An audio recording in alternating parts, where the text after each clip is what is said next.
Have you ever really stopped and thought about what's holding up the building you're in right this second? We spend our lives inside these structures, and we just trust them. But that trust, it isn't just luck. It's built on a whole system of invisible rules, an unseen blueprint that guides every single step to make sure we're safe. Today, we're going to take a peek at that exact blueprint. No, really. Look around. Look at the walls, the ceiling. What's actually keeping all that up there? It's not just a pile of materials. It's a whole series of incredibly deliberate, carefully checked decisions. And the source for all those decisions is this. It's a dense government checklist for construction supervisors. I know, it doesn't sound very exciting, but this rulebook is literally what turns a bunch of raw materials into a place that's safe to live and work in. It's the difference between a building that lasts for 100 years and one that, well, doesn't.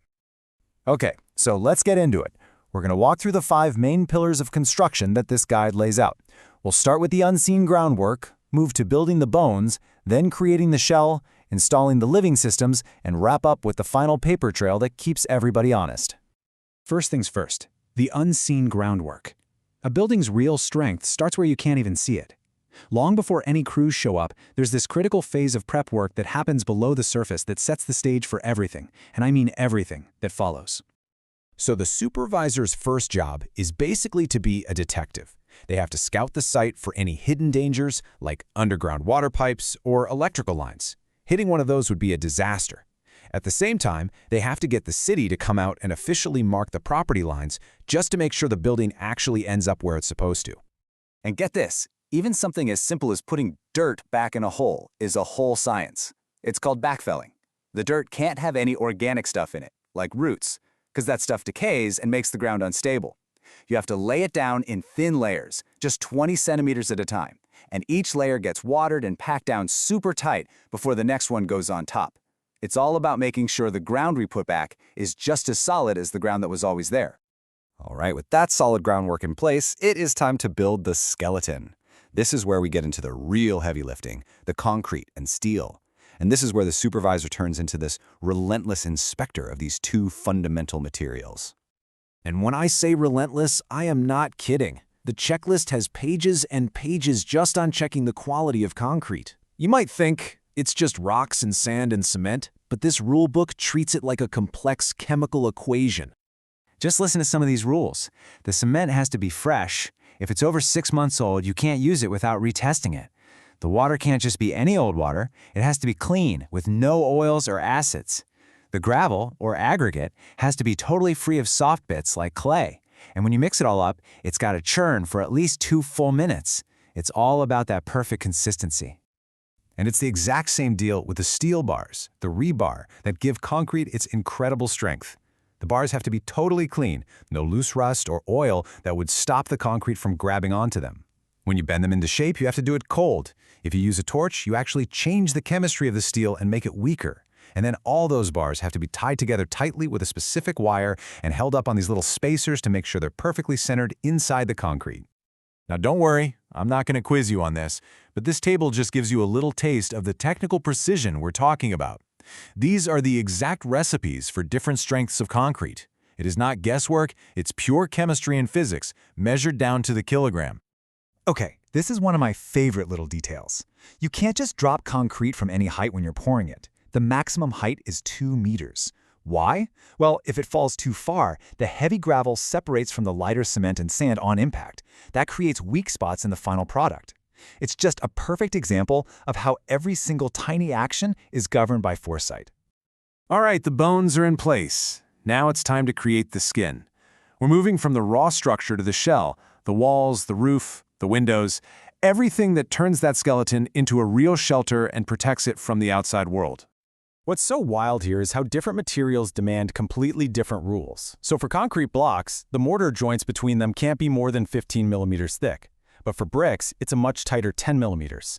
And check this out.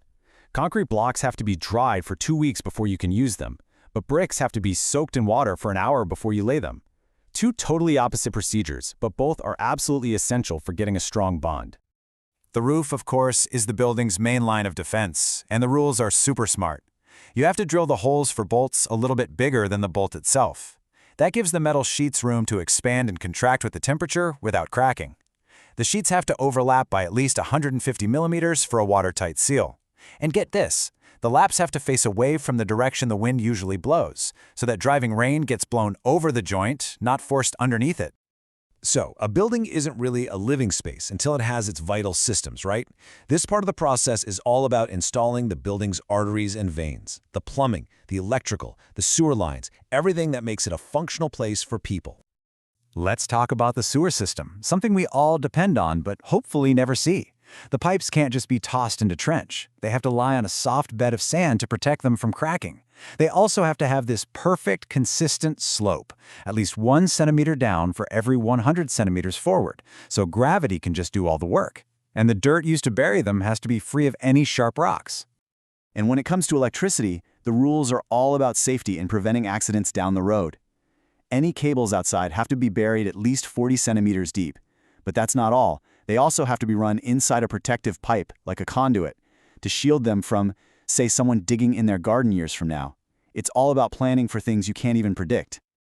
Okay, the physical work is done. The building is standing. But how does anyone actually prove it was all done by the book? Well, that brings us to our last, and you could argue most important section, the final paper trail. This is where accountability gets real. The main idea here is really simple. If it isn't signed, it didn't happen. Every single critical stage of the project requires a formal inspection, and that inspection gets documented on an official certificate. The supervisor signs off, and only then can the builders move on to the next phase. It starts right at the beginning. Once the trenches for the foundation are dug, all work stops. The supervisor has to come inspect the depth, the soil, everything. That signature basically confirms that the literal foundation of the entire building is solid, right before it gets buried in concrete forever. Then, before a single drop of concrete gets poured for a column or floor slab, this certificate gets filled out. This signature is the point of no return. It verifies that the molds, the steel rebar, all of it is absolutely perfect, locking in the strength of that part of the building for good. And it's the same thing for any big steel beams. Every weld, every bolt, every connection is inspected and signed off on. This paper trail creates this permanent, unbroken record of quality, proving that every single piece of the skeleton is sound before it gets hidden behind walls and ceilings. And it all leads to this moment. This is a quote from the final acceptance form. After all that work, after all those signatures, this is the final declaration. It's a formal statement that the building wasn't just built to the plans, but in the spirit of quality and good craftsmanship. So, the building you're in right now, it's not standing there by chance. It's standing there because of this incredibly detailed, mostly invisible system of rules and double checks. It is, quite literally, standing by the book. And it really makes you wonder, doesn't it?